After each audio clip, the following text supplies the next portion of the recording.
Para el desarrollo del primer punto de la reseña analítica, empezaré explicando bloque por bloque las metodologías y contenidos de cada lectura, de tal manera que se abarquen todos.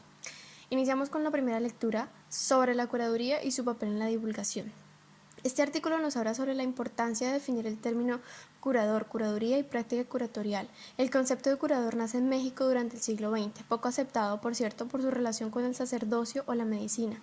Sin embargo, es un término moderno que se creó con la necesidad de definir una actividad específica para las prácticas museológicas. En este sentido, el curador se conoce como aquel investigador que estudia los temas y los materiales que dan motivo a la existencia y determinan las funciones de un museo. Así lo dice Larrauri 2007. Asimismo, existen diferentes tipos de curador. Entre ellos tenemos curador de historia, de ciencia o arqueología, por mencionar algunos. Sin embargo, en este caso se suele pensar que el término de curador queda posicionado en un ámbito artístico, porque en el marco de un museo de historia del arte o expositivo, el curador juega un papel importante en el arte moderno y contemporáneo, pues es elemental que sea el protagonista de la exposición, mientras que en otros tipos de museo el curador generalmente tiende al anonimato. Dentro de sus miles de funciones, el curador tiene un compromiso frente a la sociedad. Por sobre esto, destaca el valor de divulgador, pues recae la responsabilidad de acercar o alejar al público a través de sus palabras. Es decir, la forma en la que comunica las ideas es vital para atraer a un grosso público y, más que ello, para informarlo. Esto dice Moscos en el 2016. Por lo tanto, el investigador del museo estaría obligado, como parte de su compromiso social, a traducir y hacer comprensibles los fenómenos u objetos de estudio, tanto para la comunidad especializada como para un vasto público. En la segunda lectura encontramos historiografía y curaduría, relatos visuales a partir de imágenes de archivo, que fomenta la actividad curatorial desde un enfoque específico en la necesidad del curador para presentar propuestas de resignificación de obras. Nos ofrece la propuesta curatorial de un grupo de museólogos que trabajan en la investigación de Rojo y Más Rojo, taller 4 Rojo, producción gráfica y acción directa, donde buscan reconocer la importancia del trabajo visual de cara a las luchas sociales que se han gestado en el país. El taller 4 Rojo, conformado por Diego Arango, Jorge Mora, Humberto, Nirma y algunos otros, fue creado en la década de los 70 como un taller de artistas autónomo e independiente que no buscaba reconocimiento social ni político de ninguna clase, menos el hecho de aparecer en museos o exposiciones importantes. Así lo dice Barón en la página 165. Este taller de fotógrafos, diseñadores e ilustradores nació con el objetivo de representar a las clases sociales desde las luchas, muchas de ellas ligadas a los movimientos campesinos, indígenas o obreros.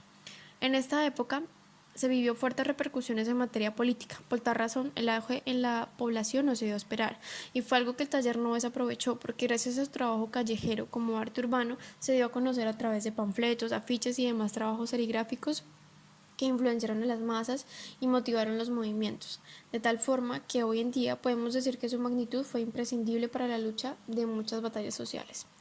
En este sentido, es necesario mencionar que la investigación no busca organizar ni recolectar de manera sistemática todos los trabajos de fotoserigrafía del taller, sino más bien las obras destacadas en donde proporcione la reflexión suficiente para entender cómo las artes visuales y los artistas están fuertemente relacionados y cómo ese compromiso social consiente mayor impacto en toda la nación.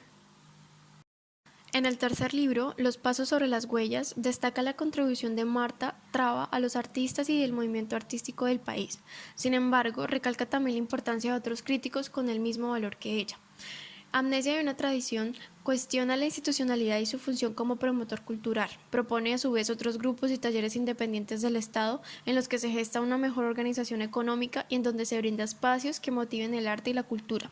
Así como también invita a pensar en la contribución al capital y no a la sociedad. Cuestiona la función de la institución y los museos para negar el arte al resto de la sociedad que no puede acceder a sus muestras ni exhibiciones, tal como lo dice el autor López en el 2005. El crítico habría comenzado a influir en la opinión pública en las páginas de los periódicos, que por aquella época se empezaron a configurar tal y como los conocemos hoy. Además, en los siglos venideros ocuparán buena parte del espacio público en las sociedades occidentales y occidentalizadas. Por otra parte, se encarga de mostrar por qué todo lo que hizo Marta Traba se fue a la basura, cuando a partir de su muerte sus ideas se congelaron, pues fue la encargada de acercar el arte al público y generar un importante compromiso social con el arte y la cultura. A través de su crítica pretendía mejorar las obras de los artistas y proponer vínculos que conectaran al público, pero después de su muerte, otros críticos contrariaron a la escritora rompiendo el vínculo con el espectador que por tanto tiempo Marta había consolidado. En el cuarto libro, En los entornos contemporáneos, violencia, huellas y representación, explaya la idea de la moral del crítico y su importante valor para cambiar el paradigma actual, y arranca con la pregunta, ¿cuál es el sentido último y el peso específico de la crítica artística en la actualidad? Esto lo dice nuestro autor Torres en el 2014. A partir de esta pregunta nos invita a reflexionar primero sobre cuál es la importancia del crítico en las sociedades modernas y segundo, por qué se debe cuidar esta moral crítica. Entre otras razones, Torres expresa lo siguiente. Primero, el crítico de arte debe emitir sus opiniones y análisis con plena libertad de expresión e independencia profesional. Y además tiene que velar porque su relación con ellas no comprometa ni a las normas ni a los objetivos fundamentales del ejercicio de su profesión. Torres menciona que el crítico actual toma ese papel manipulador por el mismo medio en el que se mueve. El arte contemporáneo difiere completamente de lo que fue en sus inicios. Por tal razón, los administrativos, los políticos, los artistas, curadores, todos los que pertenecen a este campo han cambiado radicalmente. Ya los museos, galerías o exposiciones no trabajan en pos del arte como esencia de la humanidad y la cultura, sino que se centran en desarrollar activos económicos que generen más ganancias, motivando el arte por el arte y nada más que eso. Venta y compra de obras a un valor que tomará más fuerza dependiendo de su crítica. En la quinta lectura tenemos El curador como intermedio cultural. Este libro se encarga de darnos las herramientas para entender qué es la curaduría, así como cuáles son los tipos de curador. La práctica curatorial va mucho más allá de las exposiciones, del diseño, del montaje y el cuidado de obras de arte. Incluye, por supuesto, desde la selección de los artistas, las obras y la contextualización histórica de la producción hasta la administración de fondos, honorarios y premios, dirección de colecciones privadas y públicas, patronazgo y administración de museos, la publicación de catálogos, libros, en fin. Y la globalización del arte contemporáneo fue la que creó la necesidad de que alguien se encargara de organizar las expresiones artísticas del momento.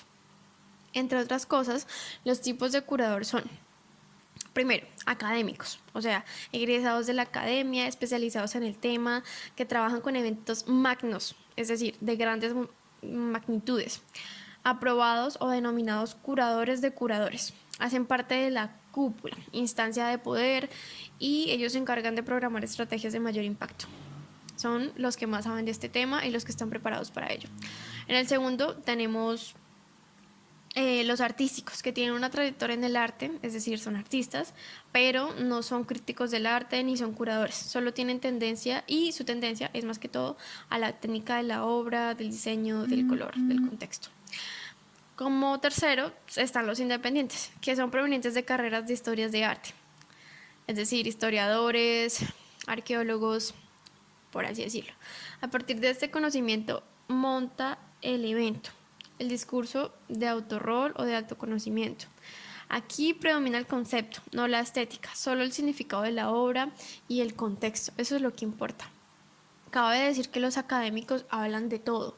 Ellos también se encargan de seleccionar las obras, de las becas, de los subsidios, galardones, de escribir catálogos, de todo.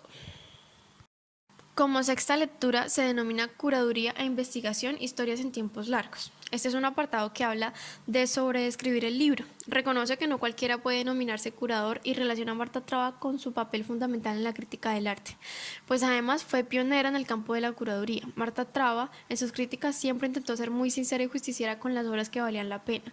Era muy directa con los artistas e intentó dar lo mejor de sí para conformar una crítica de arte colombiano valiosa para la nación, que aún muchos años después sigue vigente. El punto principal del libro gira en torno a la necesidad de cambiar los paradigmas en las concepciones artísticas, es decir, cuestionar el tipo de crítica que se hace solo por el renombre que tiene tal o pascual personaje, lo cual no debería ser así. Marta Traba defiende la necesidad y expone cómo es importante la interpretación de la concepción artística.